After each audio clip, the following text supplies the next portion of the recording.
And think about what God did when he poured out his Spirit. Well, number one, he used a person to give the gospel. He's still doing that. Now, in the tribulation, things change. God uses an angel. It gets so bad that God sends the gospel angel in chapter 14, verse 6.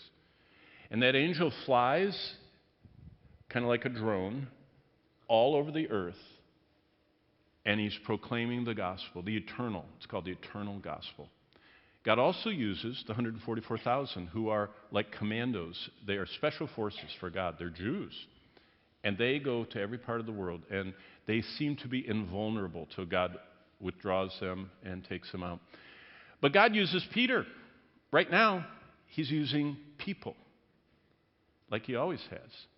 And Peter preaches the gospel, and he uses, do you remember that curious passage in Matthew 16 that the Roman Catholics love? Peter has the keys. You go to Rome. I taught in Rome for 2 weeks last year. There's Peter in every statue. What does he have in his hand?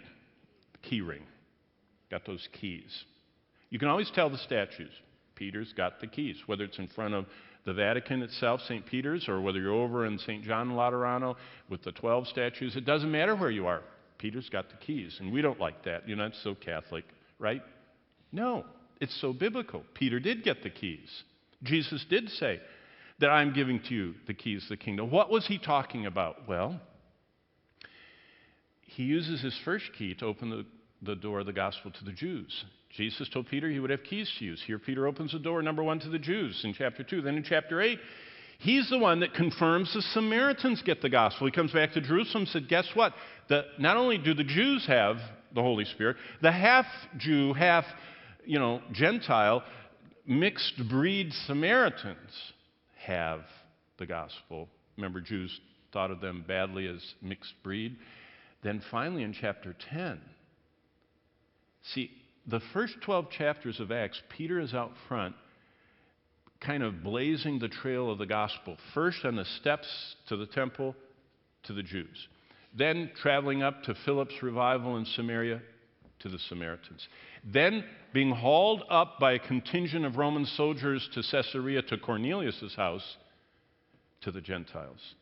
So see, by chapter 10, the gospel has gone global. And then chapter 12 on shows how it went. But the Feast of Pentecost event is what God used to launch this.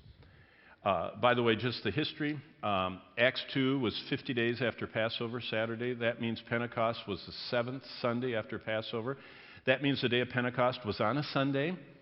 And it was the seventh after Christ's resurrection. Remember, Jesus stayed around 40 days, it says in Acts 1, doing many amazing things for 40 days. And then he left them alone for 10 days until the day of Pentecost. Okay? That's just biblical chronology. According to Jewish history, Moses gave the law on Pentecost. That's what they celebrated Pentecost for, the Jews. We think of the day of Pentecost, birth of the church. They think of Pentecost as birth of the law. And so it's different. But what happened after Moses gave the law on Pentecost? Well, Exodus 32:28 says 3,000 people died. Moses is carting down the stone tablets from Mount Sinai that God wrote with his own finger.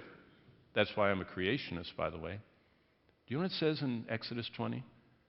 For as in 6 days God created the whole universe and rested the seventh, so you, Jews that are slaves and just coming out of Egypt, you should work 6 days and rest the seventh. What do you think that meant to them?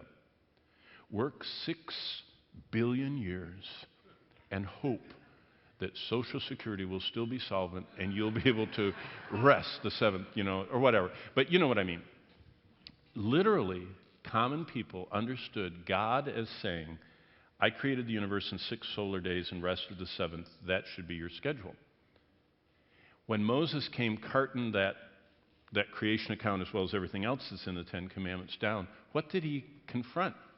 Joshua's with him. Joshua said, I hear the sound of war. Moses said, it's not war. They're having a party. I left Aaron in charge. And Aaron says, well, I took their earrings and threw them in the fire, and it came out a beautiful golden calf. And now they're all drunk and committing promiscuity, dancing around in the camp because you were gone too long. Aaron was not a very good, faithful high priest, was he?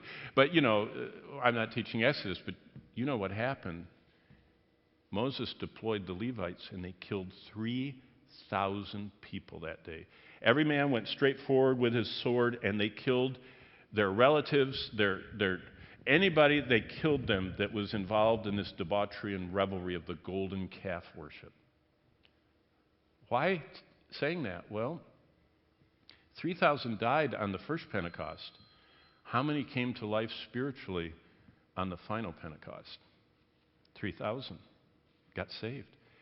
See, that's not a coincidence. That's God saying something. It was noted in the first Pentecost, the law killed people, but Christ, in the Pentecostal birth of the New Testament church, made them come alive.